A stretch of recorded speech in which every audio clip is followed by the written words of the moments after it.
Marami ang nagulat nang makita na ang big bike ni Billy Crawford na kasing mahal ng house and lot ibinebenta na. Siguradong maraming raider ang magiging interesado sa ibinebentang big bike ng singer TV host na si Billy Crawford. Pero ang plot twist nga lang dito, ang presyo raw ng bonggang motor na ipinagbibili ni Billy ay kasing halaga na raw ng isang house and lot. Sa pamamagitan ng kanyang Instagram stories, ipinost ng asawa ni Colleen Garcia ang litrato ng pag-aari niyang big bike. Selling this bad boy.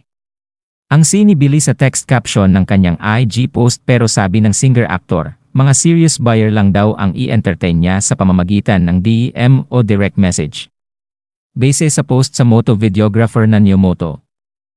Nakadisplay daw sa Makina Moto Show ang rare motorcycle ni Billy. Isa raw itong MV Agusta Rush na may maraming carbon parts at nagkakahalaga umano ng tumataginting na 4 na milyong piso.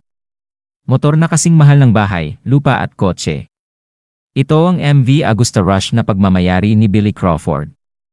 Found at Makina Moto Show. Mostly made of premium parts combined with high performance, mapapasana all ka talaga eh.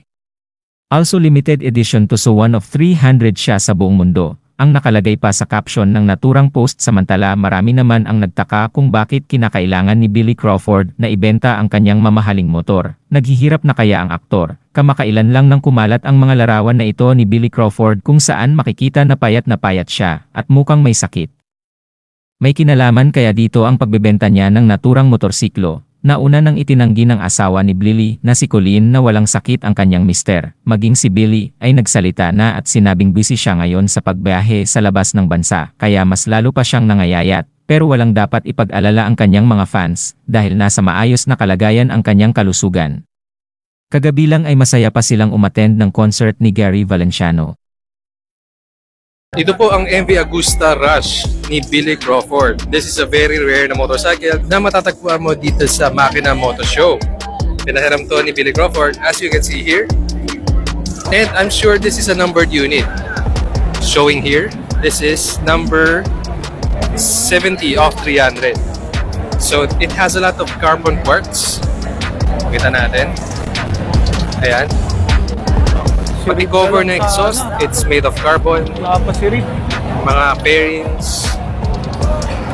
And as far as I know, dalawa lang ang dumating na unit dito sa Pilipinas. So very unique siya, no? Single swing arm. Tapos may cover pa yung gulong mismo. Di pa yan yun. Carbon yung balot. So pwede mo tanggalin yan. Pero that's part of the aesthetic ng MV Agusta Rush. And by the way, kung anong number ng unit mo, yun din yung naka-display doon sa gulong mo. So very sharp ng look. Very aerodynamic. Napakaganda, no? This bike is priced at 4 million pesos. So yes, this is the MV Agusta Rush owned by Billy Crawford.